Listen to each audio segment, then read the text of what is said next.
Grateful to have these opportunities to bring you conversations with leaders in their field related to living more mindfully. As your moderator, I come to you with 30 plus years of experience in mental health, wellness, and mindfulness practice. As I think about our topic today, about developing and finding that peace within, I think about my own practice and how I use my breath, my breathing, to be my anchor and my guide to take me to that place deep within that is inner peace, innate harmony. Our topic for today is cultivating inner peace during outer chaos. And my guest is Emily Silva Hoekstra. Emily, thank you for being with us today. Thank you for having me.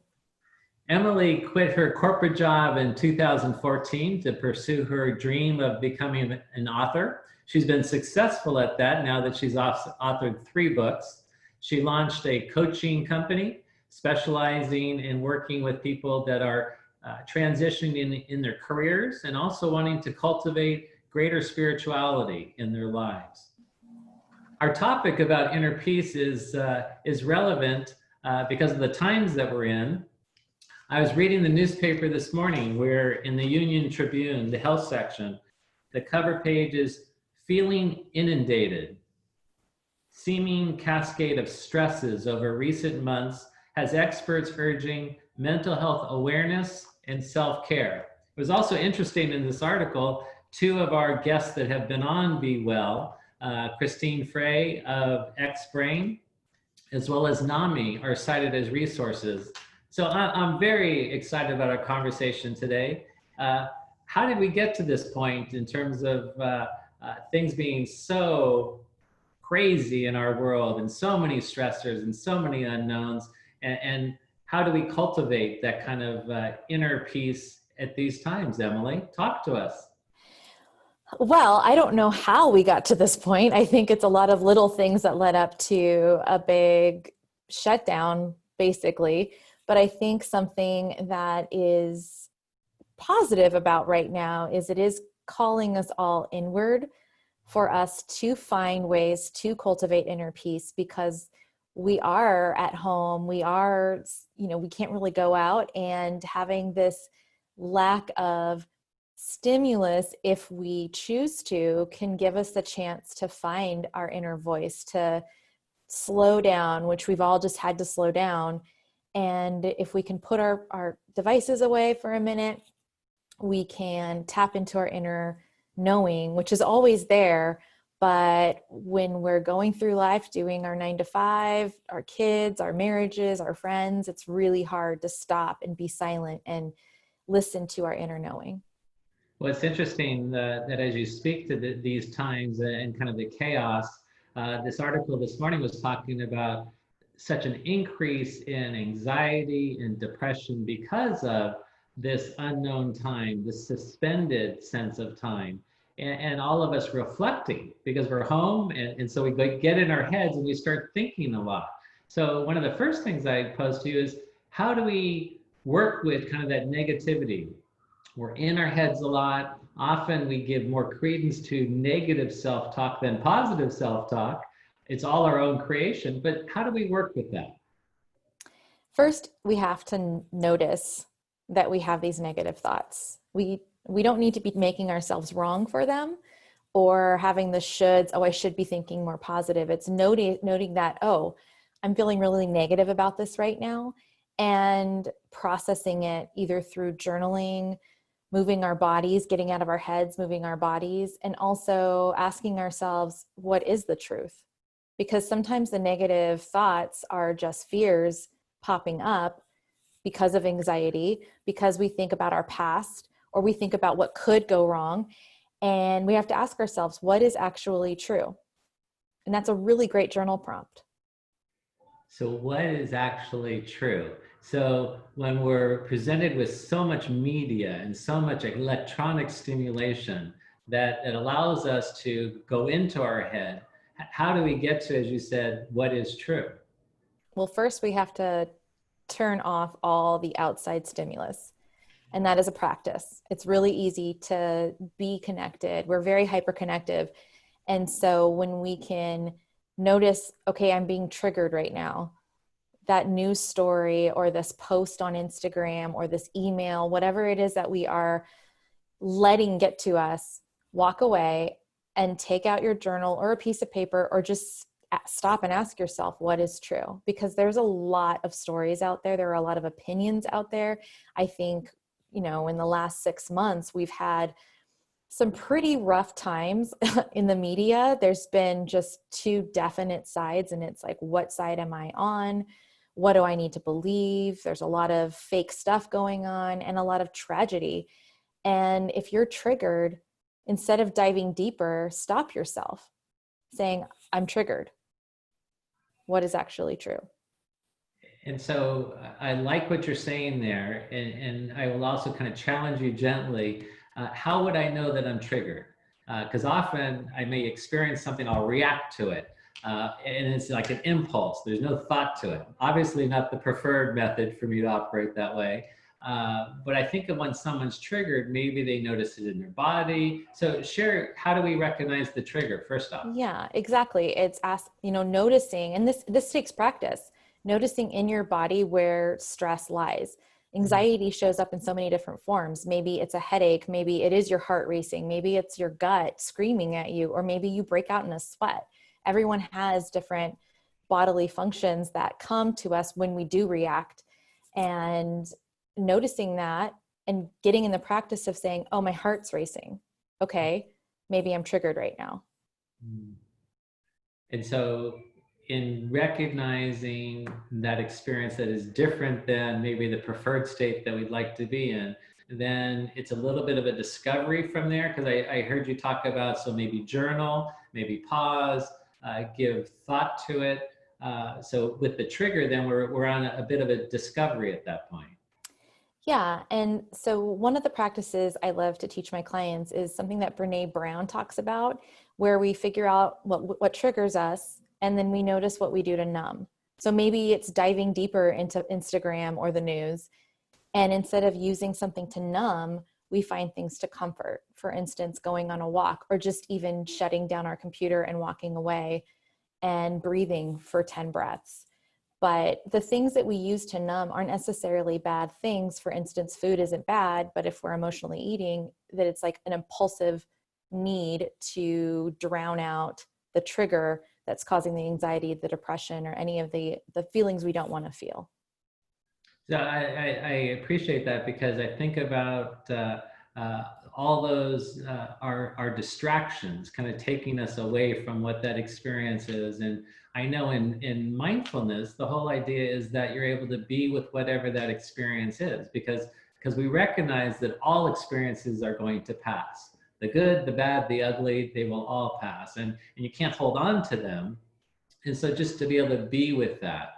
And so what I hear you saying is, any of those outlets aren't bad in and of themselves, but it's when we rely on that, or when we stay in that place, that things can get out of balance. Yes. So how do you develop a mindfulness practice, and how would you describe mindfulness in your work? I believe that mindfulness is being in the present moment. And it doesn't necessarily mean that you're sitting on a meditation pillow empty of thoughts, because our thoughts don't go away. We all have active brains, and they're probably more active now that we have constant stimulus. So mindfulness is noticing the moment, noticing the trigger, noticing the tree and how beautiful it is, and taking yourself maybe out of the past thoughts or the future tripping and into the present moment. And so part of the practice is meditation, connecting with your breath, connecting with the person that's in front of you, instead of picking up your phone to see what that notification is. So what I like about you, what you're sharing, it isn't something that I just do over here. It's not something I do. I sit on the mat over there. That's my mindfulness. Then I go about my life. You're talking about weaving it in throughout your day, throughout your being in the world. What tips would you offer in terms of how we would develop that as a way of being? Well, like I said before, the noticing when we're future tripping or living in the past, and just noticing your thoughts throughout the day, because we can't control them. They're going to do what they want to do. But if you take moments to notice, oh, I'm worrying about this thing that happened to me 10 years ago, or I'm worried about next month, and today's today. Another thing is connecting with your breath, taking moments throughout the day to maybe take 10 deep breaths, or to sit for 10 minutes and do meditation. Breathing, noticing your thoughts. Journaling is great for mindfulness, because subconsciously we have all these things that are going on. And if we just journal without worrying about where our commas lie or how our sentences are structured, there's a lot of clues in there to what's actually going on beneath the surface. That's excellent. I think about in the world, we create obstacles and find it challenging to get to that place of peace. And so how do we cultivate that peace? How do we overcome some of these obstacles? And why is it so challenging? I think it's so challenging because we want control, and we're afraid of the unknown. And so that's where worry lies, because especially right now, there are so many things that are unknown. And so anxiety has all this room to take over. But this is also a beautiful time to cultivate inner peace by taking that time in solitude, finding stillness, noticing our thoughts, creating empowering thoughts when we see all the negative coming up inside of us. And it really is a practice. And the more that we do it, our brains they're plastic. We can change our pathways from this negative thought to positivity in time. It's not going to happen immediately, but the more we practice it, we'll notice, oh, that doesn't trigger me anymore. Or I feel less reactive in this moment. I appreciate the whole idea of practice because it's not perfect. The whole idea of practicing is training, as you said, the neural pathways, the mind.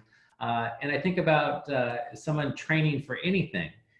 You're training for that opportunity to apply that skill and that ability.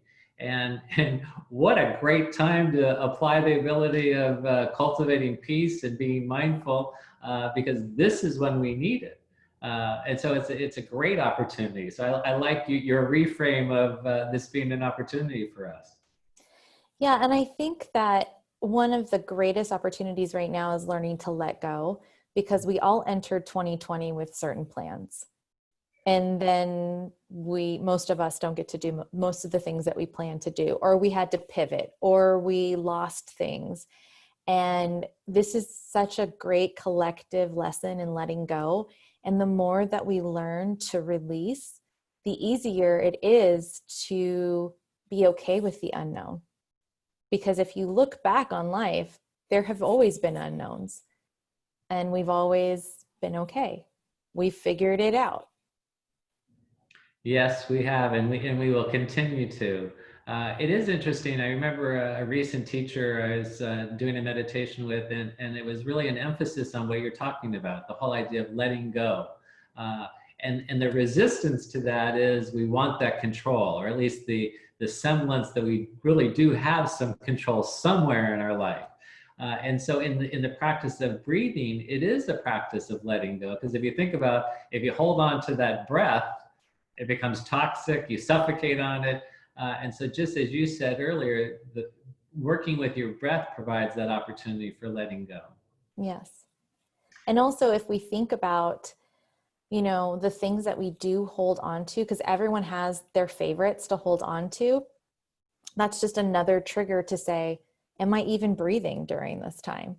Am I holding on to my breath and the expectation of what I want to come? Because our brains, there's a primal side of us that want to control, fight or flight. Like I don't know what's going to happen, so I need to react. I need to create. I need to make something happen. Yeah, I think of just for myself that when I'm under stress and just kind of in a process and captured by it, I'm hardly breathing. My breath is very shallow. And then at some point, I recognize that it's also depleting because you're not getting enough oxygen. And so that is a good thing for me to recognize, is my breathing as a trigger that I'm modulating or not dealing with a particular stress. Yeah. You're sharing a little bit earlier about the whole idea of solitude and stillness. And I often terms of being alone or loneliness and solitude kind of are thought of as a continuum. So I want to give you a chance to speak to that a little bit. Well, solitude and loneliness definitely have differences. Loneliness is this yearning inside of us where our happiness is dependent on another person or something that we need to comfort us. And solitude is where we find peace, where we find the joy in being alone. And it's where peace can come in and we can hear our inner voice, our soul, our intuition, whatever you want to call it. But in solitude, we learn to love our own company. And it's possible for every single person to move from loneliness into solitude if we ask ourselves, am I missing something right now? Am I expecting something to fill a hole? Or is this a space for me to create a connection with my inner knowing? That's beautiful. Thank you.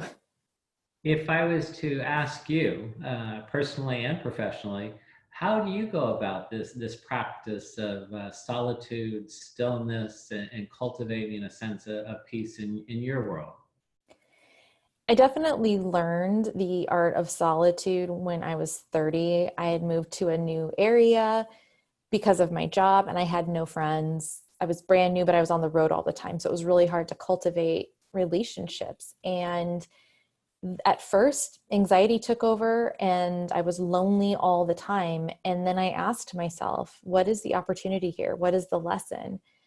And I found that I could enjoy my own company if I stopped and noticed the beauty that was around. And one of the greatest lessons during that time was practicing gratitude, being grateful that I got to travel the world and being grateful that my friends were elsewhere, that I had places to go visit, and that I had this space all to myself to be with myself and practice things that I was just learning, like mindfulness meditation.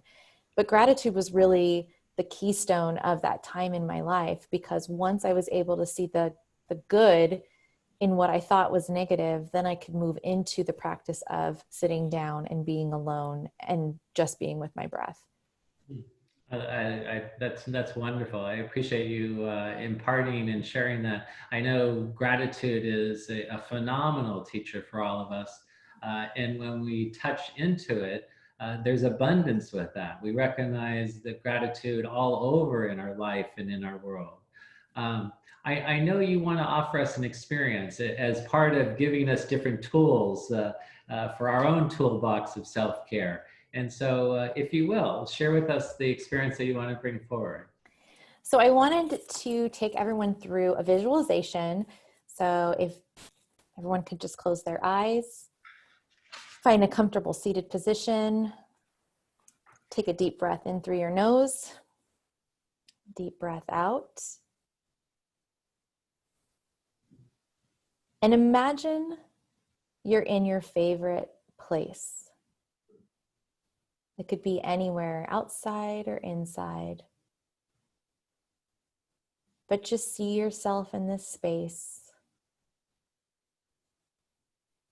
Notice everything that's around you. Breathe it in and allow yourself to release any tension you may be feeling in your body. Be here now. This moment is all that matters. In times of uncertainty, know that there is a plan. Although we may not have a map, we are on a path where trust and faith take us much farther than doubt and worry. Try not to become stagnant or stuck. Move forward, even if you take tiny steps.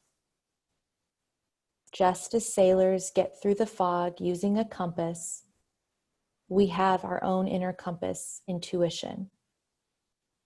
Tap into it and trust the guidance it offers. Now take another deep breath in and put your hands on your gut, your inner knowing. Feel the power that you have deep inside of you. And trust that any uncertainty that you may be feeling in your life right now is working itself out. And all you have to do is show up every day, taking one tiny step. Take one more breath into your power center. And as you exhale, open your eyes.